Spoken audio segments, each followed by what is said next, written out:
Maid's Toddler wasn't invited to the dance party, but her performance stunned everyone. Hey, stop scrolling for a second. I need you to hear this.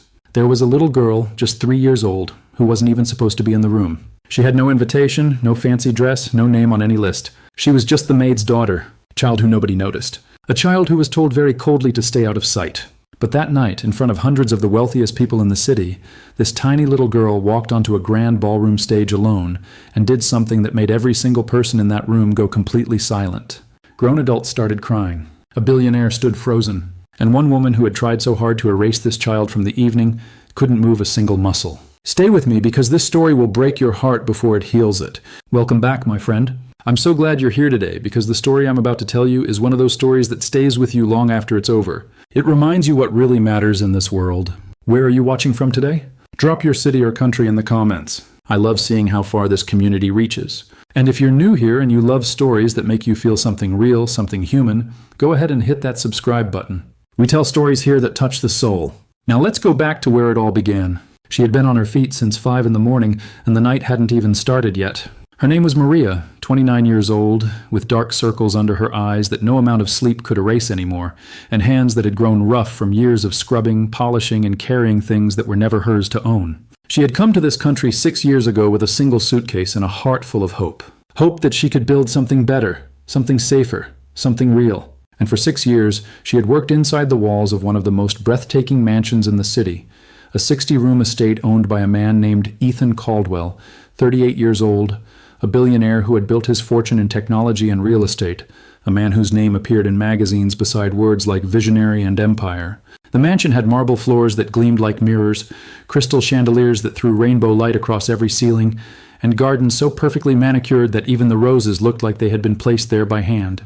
Maria had cleaned those floors. She had polished those chandeliers. She had trimmed nothing in those gardens, but she had swept the petals that fell from them 1,000 times. And today was the biggest day of the year inside these walls. The annual Caldwell Charity Gala, a glamorous evening that raised millions for children's hospitals, an event attended by the city's most powerful people, politicians, celebrities, CEOs, socialites. There would be a live orchestra, a 6-course dinner, and the centerpiece of the whole evening. A breathtaking choreographed dance performance by a youth dance company that had rehearsed for 3 months. Maria had been preparing for this event for 2 weeks, decorating the ballroom with thousands of white roses and gold ribbons, arranging chairs, polishing silverware, setting tables, deeming curtains. Today alone, she had been working since before the sun rose. And by midday, her back ached in ways she didn't let herself think about. But there was something else weighing on her heart today. Something much heavier than tired muscles. Her daughter Lily, 3 years old, wide brown eyes, soft curly hair, a child so small and so quiet that she seemed to exist in her own gentle world, a world made of wonder and music and watching things with enormous curious eyes. Maria had no one to leave Lily with that night. Her usual babysitter had canceled. Her only friend who could have helped was working a double shift at the hospital. There was no one. And so, very quietly, very apologetically, Maria had brought Lily to work with her that morning. Tucked into a little corner of the staff room with a blanket and some crackers with strict instructions to stay put and be very, very quiet. Lily had tried, but Lily was 3, and the ballroom was just down the hall, and from down the hall there was music. The dance company had arrived at 11 in the morning to rehearse. Young performers between the ages of 10 and 16, moving across the ballroom floor in formations so beautiful they looked like something painted. The music that guided them was a sweeping orchestral piece, full of tenderness and drama and something that felt like longing. And Lily had heard it.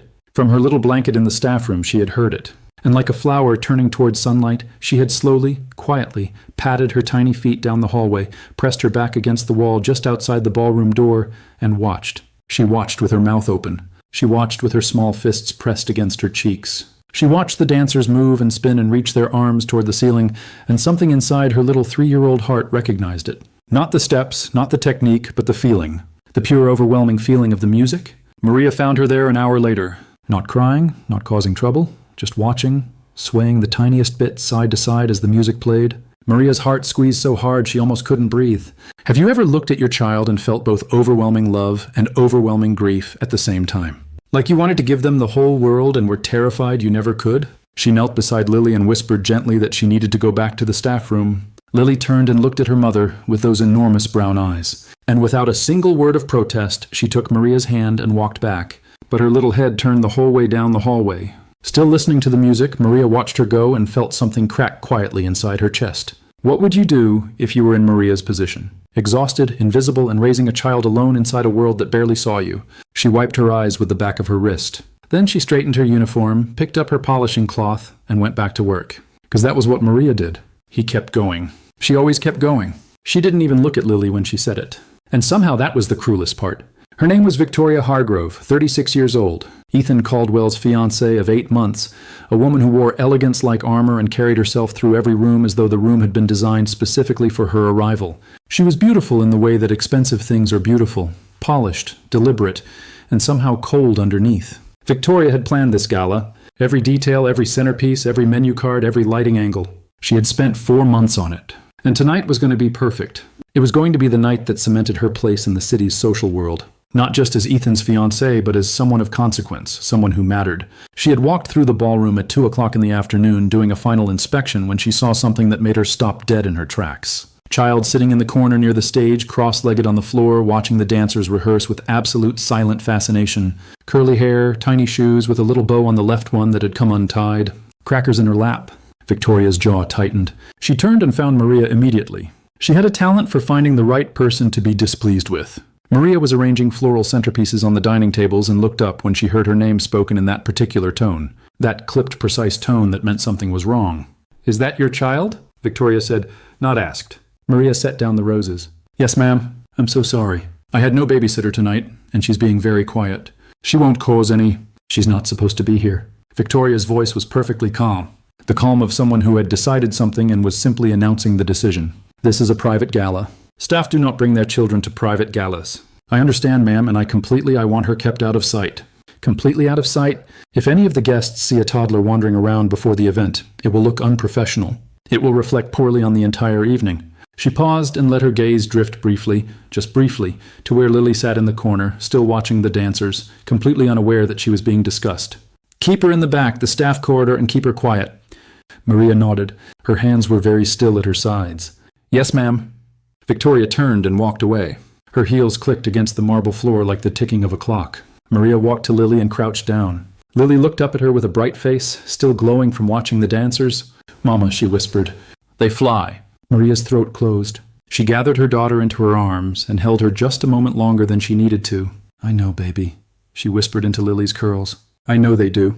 Then she carried her to the staff corridor and settled her on a folded blanket in the corner behind the curtain, where she couldn't be seen and couldn't see anything. Just gray walls, distant music, the muffled sound of a world she hadn't been invited into. Lily didn't cry. She sat with her back straight, her little hands folded in her lap, listening to the music she could barely hear. And Maria went back to work because there was no other choice and because she didn't let herself fall apart until after Lily was asleep. Have you ever had to explain to a child or to yourself why the world works the way it does? Why some people get to be in the room and others have to wait in the hallway? Ethan Caldwell, meanwhile, was in his study reviewing donor portfolios with his assistant. He had no idea any of this had happened. He was 38 years old and had built an empire with his own hands, and he was, by most accounts, a decent man, but decent men can be absent in ways they don't notice. And Ethan was absent from a great many small moments in his own house. The gala was set to begin in 4 hours. The ballroom gleamed. The flowers were perfect. The tables were immaculate. And in the gray staff corridor behind a curtain, a tiny girl sat alone on a folded blanket, swaying very slightly to music she could barely hear, practicing something with her small hands that nobody could see. What do you think she was doing back there in that corridor all alone? Keep watching because the answer will break your heart open. Every single night for weeks she had been watching, and nobody, not even her mother, had known what she was learning. The hallway outside the ballroom had become Lily's secret classroom.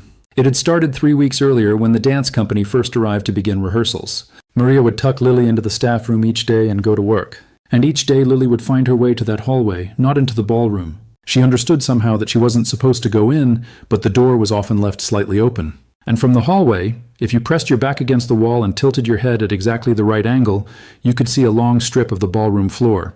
You could see the dancers, and Lily watched them every single day. She watched the way the lead girl, a 15-year-old named Sophie with red hair and long arms, lifted her hands above her head at the beginning of the piece, fingers spread wide, face tilted upward, as if she were reaching for something she could almost touch. She watched the way the dancers moved in waves one after another like the music was water and they were all swimming in it together. She watched the ending, the part where Sophie spun slowly in the center of the stage while everyone else knelt around her, arms outstretched, and every time she saw it, Lily pressed both small hands to her chest. And then every night after Maria put her to sleep in their tiny apartment, Lily would lie in her bed and move her hands in the dark, practicing the arms, practicing the reach, practicing the turn at the end where you brought your hands together and looked up. She didn't know she was doing something called dancing. She didn't have words for it. She just knew it felt like the music felt. And she wanted to feel that every time she thought about her mama's tired eyes. She wanted to do the thing that felt like the music and give it to her. Maria had no idea. She had caught Lily swaying in the hallway those first few days and had scooped her up and carried her back each time. She had thought it was just a child's curiosity, the way children are drawn to sound and movement. She hadn't looked closely enough at her daughter's hands to notice that they weren't just moving randomly. They were moving in a pattern. Now, tonight, while the guests arrived in black cars and sequined gowns, and Ethan Caldwell stood at the entrance of the ballroom, shaking hands and accepting compliments on the decorations, Lily sat in the staff corridor on her folded blanket and moved her hands in the air over and over. Arms up, fingers spread, face tilted toward the ceiling. Vin, bring the hands together and look up. A little girl practicing something she'd never been taught for an audience she would never be allowed to have. Can you imagine a 3-year-old child alone in a gray corridor rehearsing something beautiful in secret? Not for applause, not for attention, but simply because the music made her feel something. At 7:45, the performance was 45 minutes away. And then something happened that nobody had planned for. Sophie, the lead dancer, the 15-year-old with red hair who had rehearsed this piece for 3 months, walked backstage holding her stomach. Her face was the color of chalk. She had been feeling off since the afternoon, but had pushed through the way performers do. But now, with the adrenaline of the evening fading into reality, her body gave her no more room to argue. She made it to the backstage bathroom just in time. The company director, a sharp woman named Ms. Chen, came out of the bathroom looking grim. She pulled the assistant director aside, and they spoke in rapid, urgent whispers. Sophie had a fever. She couldn't perform. There was no understudy who had learned the lead role. The piece had been choreographed specifically around Sophie's movements. The performance, the emotional centerpiece of the entire evening, was in jeopardy. Miss Chen went to find Ethan. Victoria, who overheard the conversation, turned the precise color of ice. 140 wealthy guests were seated in the ballroom. The orchestra was ready, the lighting was set, and in 12 minutes the performance was supposed to begin. The backstage area was a quiet storm of contained panic. What do you think happens next?